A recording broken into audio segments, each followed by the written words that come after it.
יושב בסתר עליון, אצל שדי יתלונן, אומר לאדוני מרסי ומצודתי, אלוהי אפתר בו, כי הוא יצילך מפח יכוש, מדבר אבות, עברתו יסך לך ותחת כנפיו תחסה, צינה ושורה מיתו, לא תירא נתחה לילה, מחץ ערב יומם, מדבר באופל יהלוך, מכתב ישוט צהריים, יפול מצדך 1000, ובבא מימינך, אליך לא ייגש, רק בעיניך תביט, שלומת חושעים תראה, כי אתה אדוני מרסי, עליון שמת מעונך, לא תאונה אליך רעה, נגע לא יקחה בעולך, מלאכיו יצווה לך,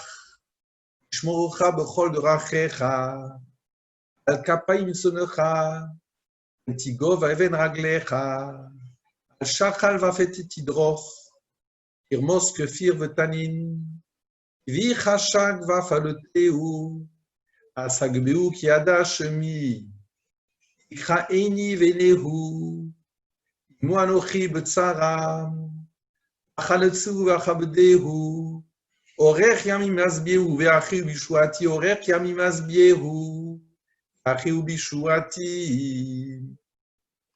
Le psaume suivant, le psaume 121.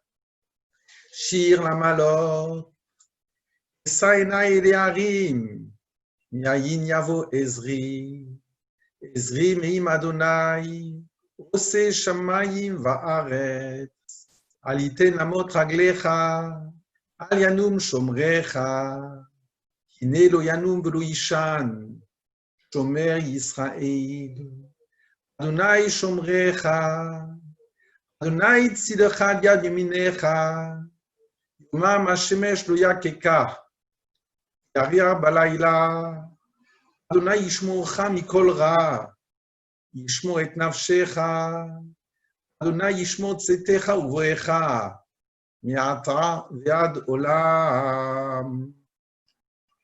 Et enfin le psaume 130, Shir Amalot, Mamakim, Raticha Adonai, Adonai Shima v'koli, Ena oznecha kashuvot, l'kol tachanunai, Imavonot tishmor ya, Adonai mi yamod, Immecha solicha, Leman tivare, Viti Adonai kiveta nafshi, Vidvaro ochalti, Nafshi l'Adonai mishomerim la boker, Shomrim la boker, Yachel Yisrael el Adonai, Im Adonai yachesed, Yarbeimo fedut, Hu yivdet Yisrael, Mikol avonotav.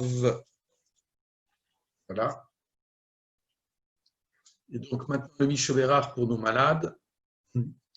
Misheberach avotinu, Avraham, Yitzhak v'Yaakov, Moshe v'Aaron, David u'Shlomo, v'imotinu, Sarah, Rivka, Rachel v'Léa, Yevarer v'Yirapeh et kol cholenu, Fortuné bat Rachel, Miriam bat Dina, Moshe Chai ben Rosette, Nessim ben Chana, Raphaël Shimon ben Sulika, Sarah Miriam bat Itach, Shmuel ben Gretel Halevi, Eliaou ben Mesodi Shoshana, Iraf Raji ben Miriam, Chaya bat Rumi, Mordechai ben Baya, Nechaz ben Chana, Rachel bat Sarah, Raphaël ben Rachel, Renoirav Rouven Shmuel ben Mazal, Raphaël Shmuel ben Léa, Sarah bat Denise Rivka,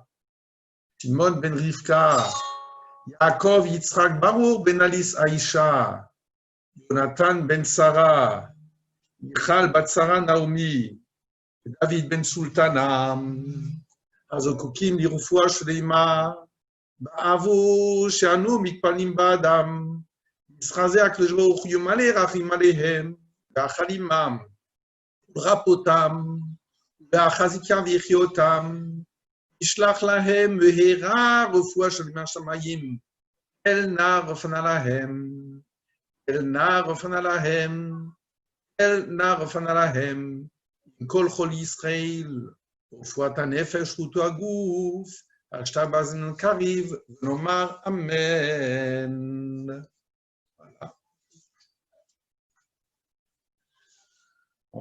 Je vais juste vous reprendre.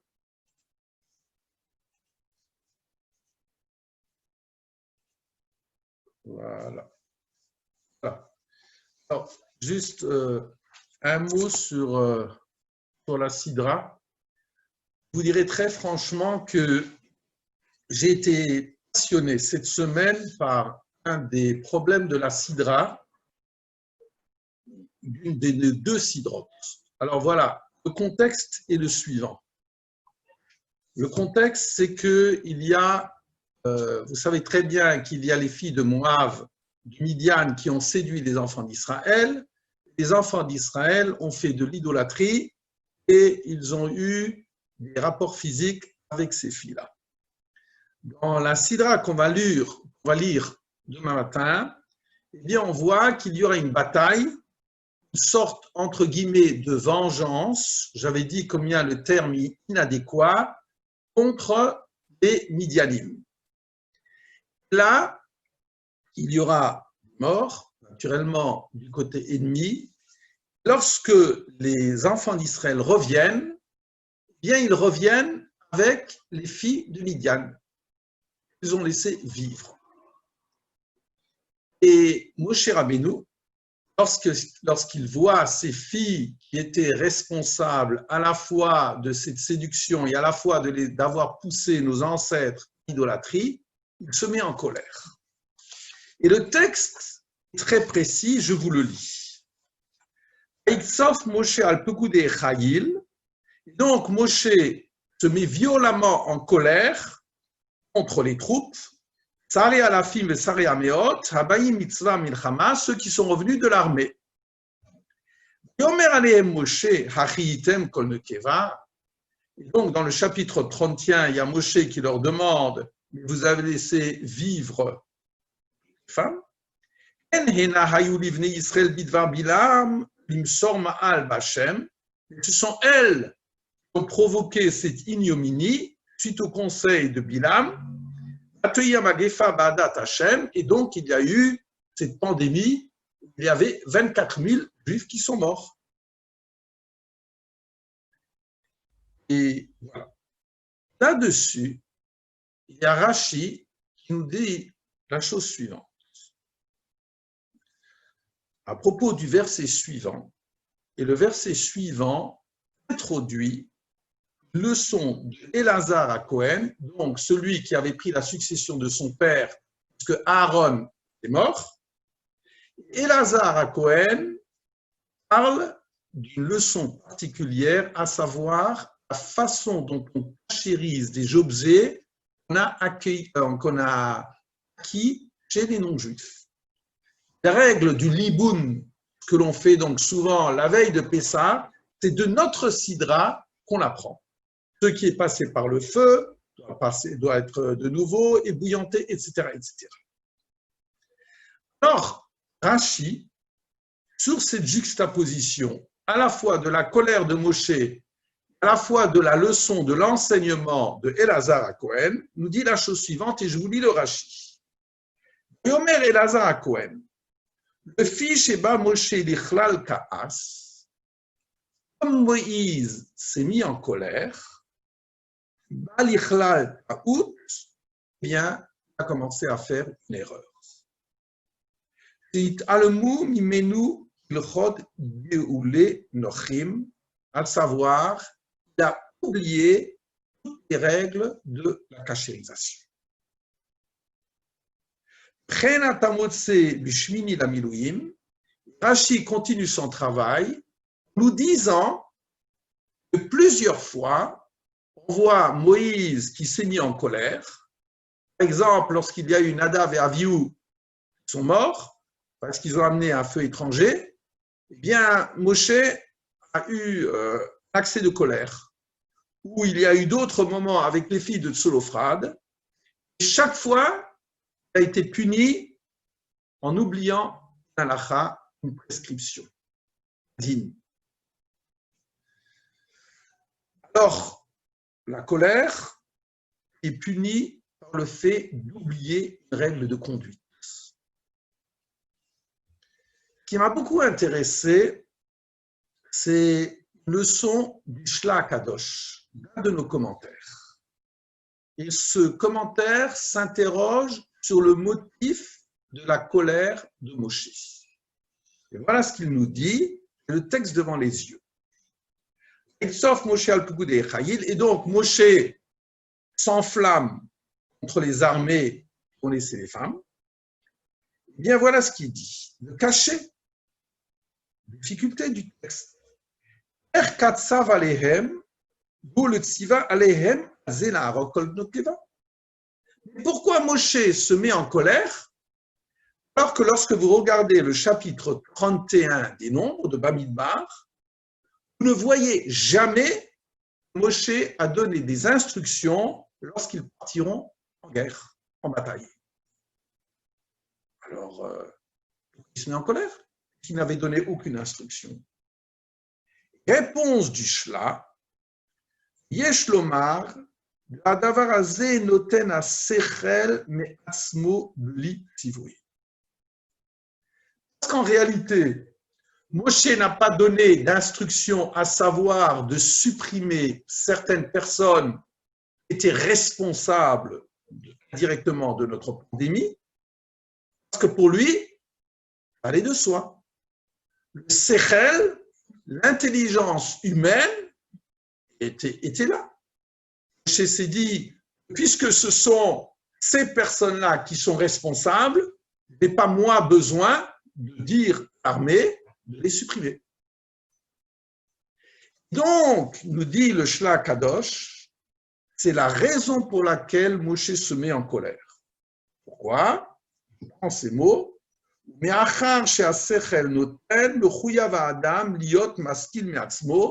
À partir du moment où la logique humaine voudrait que l'on se conduise de cette façon-là, eh bien, on n'a pas besoin de le préciser. Alors, stupéfaction. Je comprends donc parfaitement pourquoi Moshe n'a pas donné cette instruction. Mais il est puni. S'il est puni, il y a donc faute.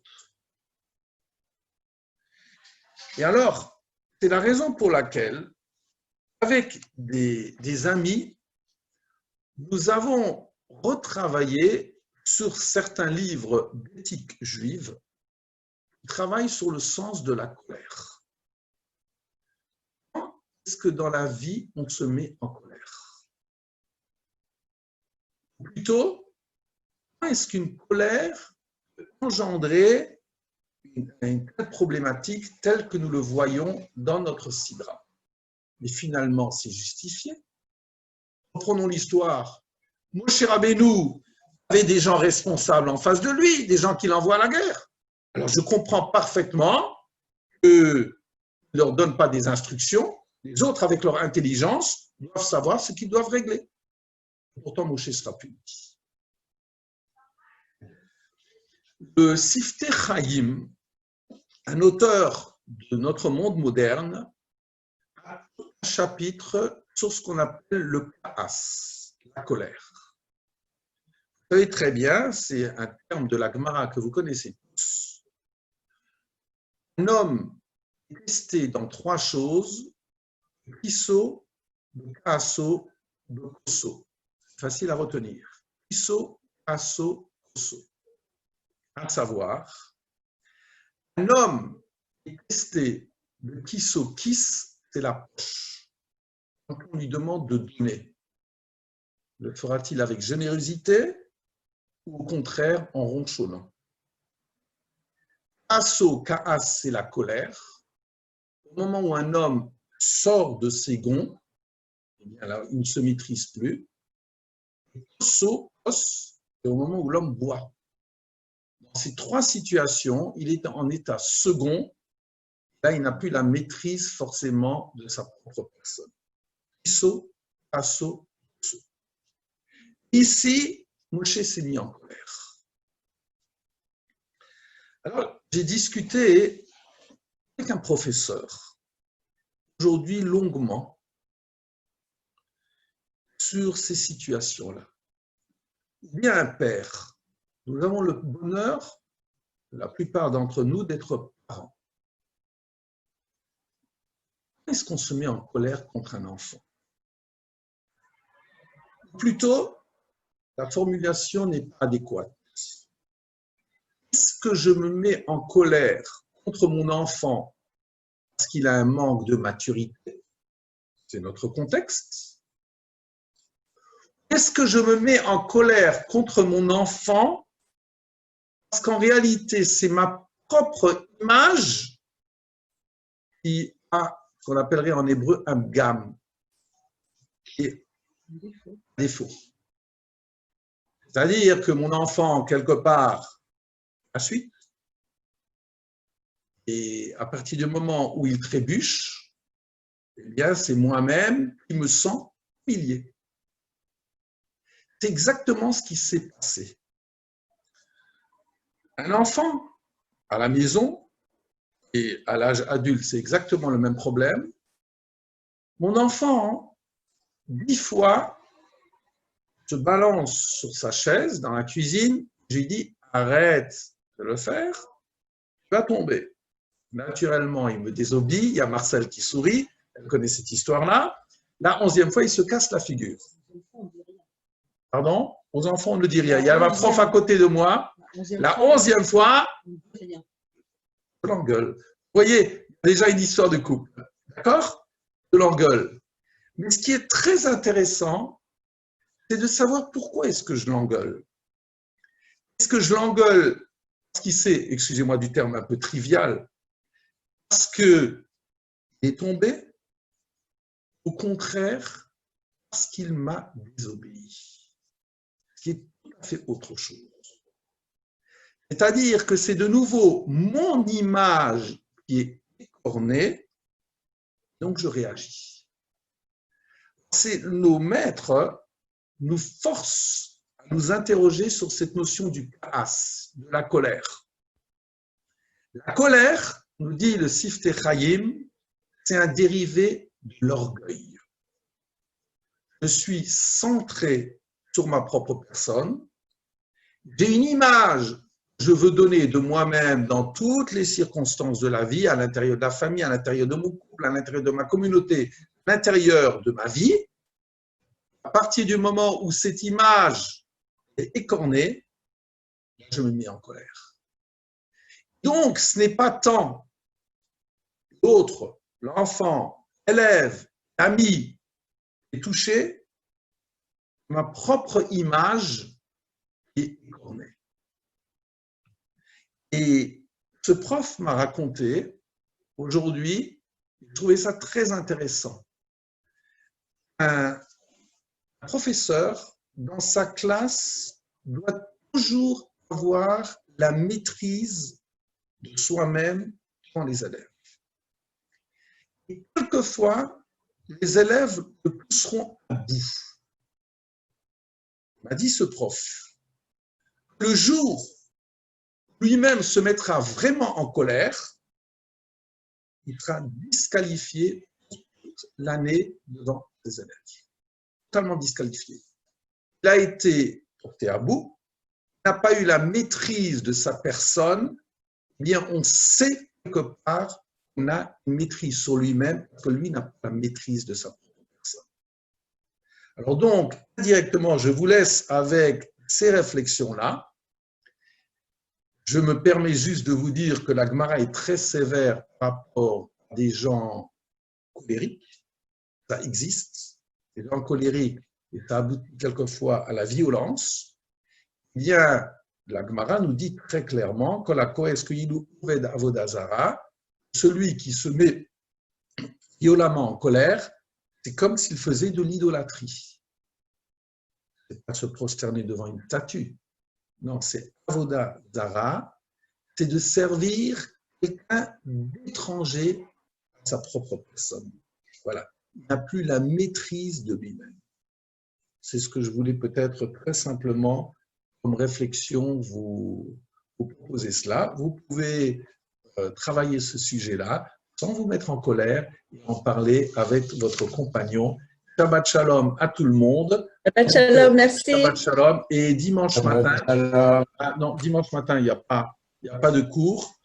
J'ai le Shabbat Shalom devant les yeux. Lundi matin,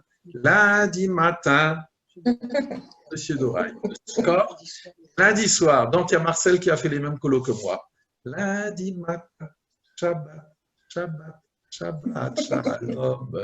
Allez, Shabbat Shalom à tout le monde. Shabbat Shalom. En bonne forme.